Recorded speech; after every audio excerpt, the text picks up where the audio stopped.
मैं बता दूं कि मेरा नाम तजबुल हुसैन है।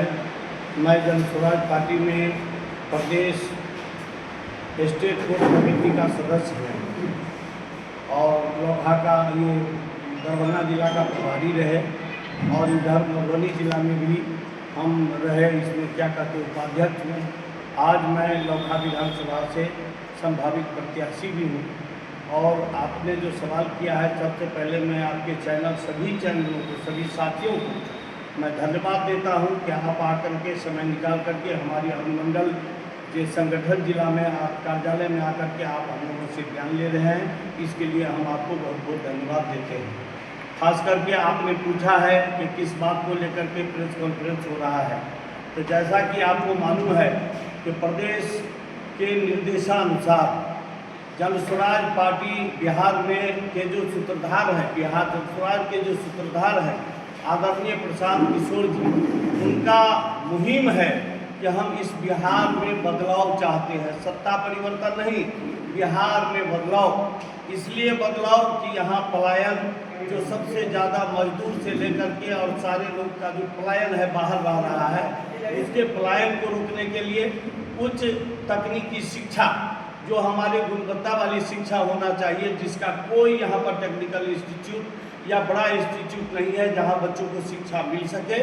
और ख़ास करके लोहा विधानसभा में कोई डिग्री कॉलेज नहीं है और ना कोई ट्रेनिंग कॉलेज है, ना कोई रेल की सुविधा है। जो आदरणीय देवेंद्र प्रसाद यादव जी, एक समय था जब उन्होंने सीतामढ़ी से लेकर के नरैया, लौकी, नरैया होते हुए निर्मली तक का सब कुछ स्टेशन वगैरह सब तय हो गया था, वो ठंडे बस्ते में पड़ गया।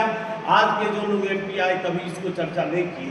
तो आदरणीय प्रशांत किशोर जी यहाँ आए हैं बदलाव के लिए, शिक्षा में बदलाव के लिए, पलायन को रोकने के लिए, बिहार में सब बदलाव करने के लिए। इसी की मुहिम के तहत हम लोग 10 तारीख से हमारे पूरे बिहार में पद यात्रा, जुलूस, मोटरसाइकिल, गाड़ी, आम जनता को लेकर के हम लोग पद यात्रा करेंगे। हर घर दस्तक देंगे, हर घर में बस्ता को पहुंचाने का काम करेंगे। इसलिए कि बस्ता से ही बिहार का बदलाव होगा। जब यहाँ का बच्चा शिक्षा प्रदान करेगा, लेगा, तो वह बिहार के बदलाव में अच्छा काम करेगा। तो इसी के लिए हम लोग मिलकर के पद यात्रा शुरू कर रहे हैं। हम हर एक घर में बस्ता छाप को पहुंचाएंगे, जन स्वराज को आगे बढ़ाने का काम करेंगे, लोगों को जानकारी देंगे कि यह जन स्वराज ही पार्टी है जो बिहार में बदलाव ला सकती है। आप सभी लोगों को मालूम है, विगत 35 साल से बड़े भाई और छोटे भाई की सरकार है। जो 15 साल की सरकार रही उसके बारे में भी जानते हैं, और 20 साल से जो नीतीश जी की सरकार है, यह काम, जो काम रोड का, सड़क का, स्कूल का, बिजली का जो भी काम है, यह रोजमर्रा की जिंदगी का काम है। यह कोई भी सरकार आएगी तो इसको करना ही पड़ेगा। बदलाव का मतलब है कि यहाँ शिक्षा का अच्छा इंस्टीट्यूट होना चाहिए। बदलाव का मतलब है यहाँ कोई कल कारखाना लगना चाहिए। यहाँ पर कैसे बदलेगा बिहार की तकदीर, कैसे बदलेगा, यह चीज बदलाव की जरूरत है, जिसको आदरणीय जी शुरू कर रहे हैं। हम लोग इसी के तहत इस काम में मिलता है। आपको मालूम है 20 साल से नीतीश जी की सरकार है। क्या 20 साल में इनको फुर्सत नहीं थी 125 यूनिट बिजली करने का? क्या इनको अगर पेंशन देना था 400 से 1100, तो क्या इतने 20 साल में कभी मौका नहीं मिला? क्या जितने सेविका से लेकर के और जितने तरह के लोगों को आज जो तनख्वाह बढ़ाया जा रहा है, क्यों आज नींद खुली है? क्यों आज दिया जा रहा है 10,000 रुपया? किनको दिया जा रहा है? वनली जो जुड़ा हुआ है इससे जीविका से, उन्हीं को सिर्फ पैसा दिया जा रहा है, दूसरे को पैसा नहीं मिला। और सुन नहीं, कुछ नहीं, वनली जीविका के लोगों को पैसा दिया जाएगा।